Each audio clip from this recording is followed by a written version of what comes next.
Dante's Boxing Nation, what's going on, guys? So as advertised, as I told you guys earlier this week, this was the fight to watch. There was a lot of fights that was going down this weekend, but this was the biggest and most significant one because it was a real fight. It was the best fighting the best. This wasn't one of those matches where the A side was just looking for a guaranteed win, like a Ryan Garcia versus Tago or a Golovkin versus Murata. This was the best fighting the best. And these are the type of results you get when the best fight the best. You see knockdowns, you see a back and forth flow, you see drama, which includes sometimes seeing fighters that you've never seen get knocked down for the first time. All of that took place in this fight.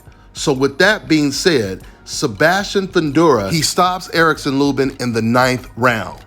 There's no doubt about it, this will most likely go down as fight of the year. It's going to be pretty hard for any other fight to top this one, especially considering the level that both fighters were on when it comes to Sebastion and Lubin. The fight was extremely competitive. Like I told you guys before, there was an ebb and flow. It went back and forth. Erickson Lubin actually surprised Sebastion by fighting him on the inside.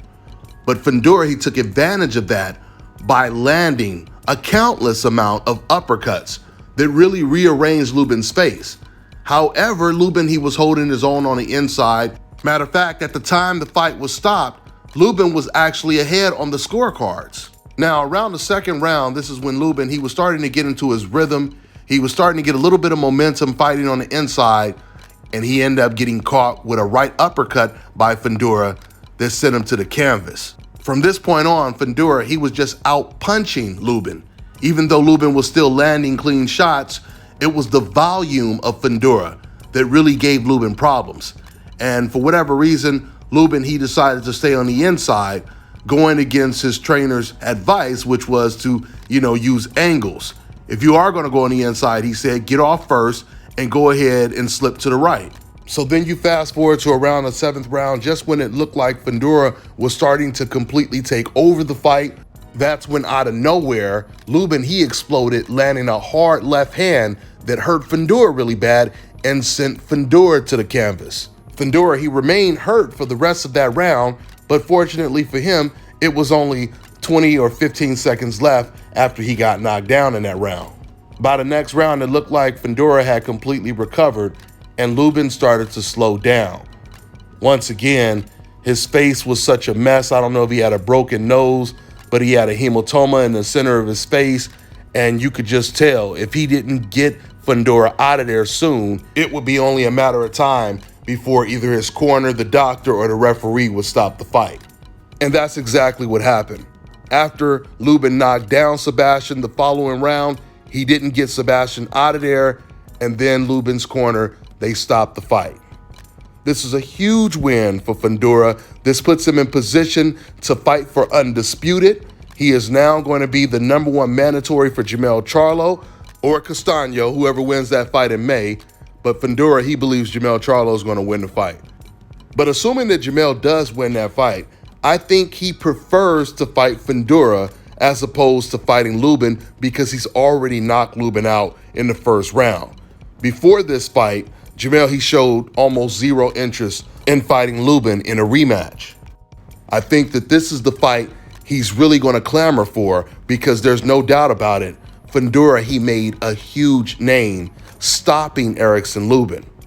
Before, he was a prospect and we didn't really know how good Fundora was. But a huge win like this is going to make a Jermell Charlo versus Fundora fight that much bigger. You have to give a lot of credit to Fundora because he is in one of the most dangerous divisions in boxing.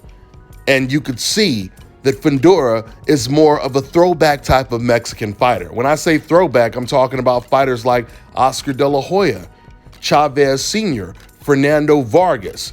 These type of fighters, they were willing to get in there with the best black fighters and everyone else in that division. Fundora is doing the complete opposite of what Canelo has been doing.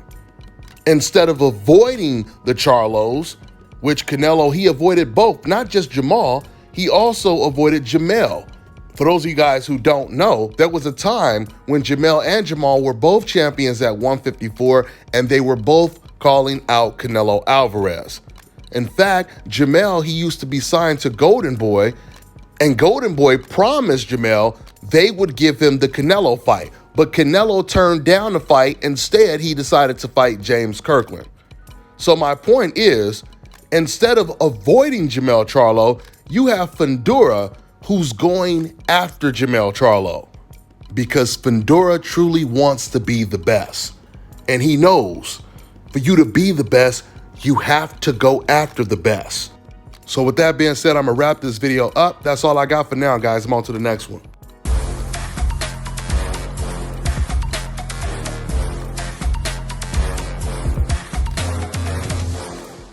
My name is Chris, and I'm all the way here from Anchorage, Alaska at Scalp Carolinas, and I'm here for my second treatment of SMP.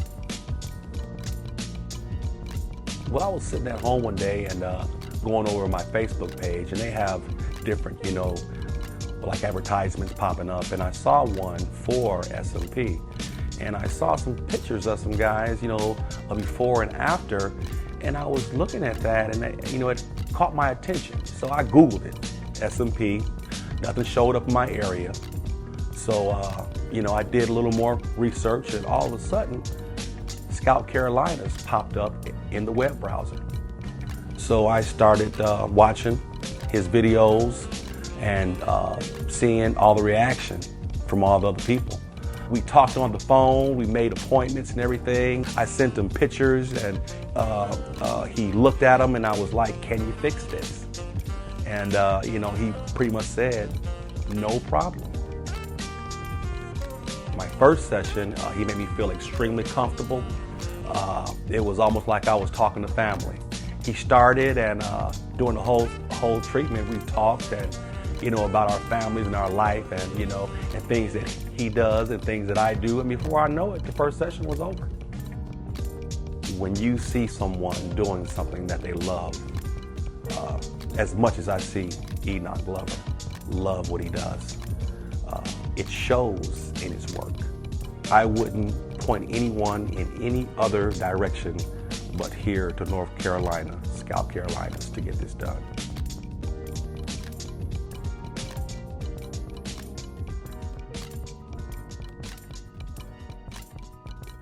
All right, now check this out, guys. If you're looking to repair eczema scars, burns and bruises, dark spots and blemishes, then this right here is the perfect product for you guys. It's called Elo Deki Face and Body Oil. Athletes and top-ranking boxers, they're also using it after training to reduce swelling, inflammation, and to ease the pain. So get yours today. Go to elodeki.com, like them on Facebook, and follow them on Instagram.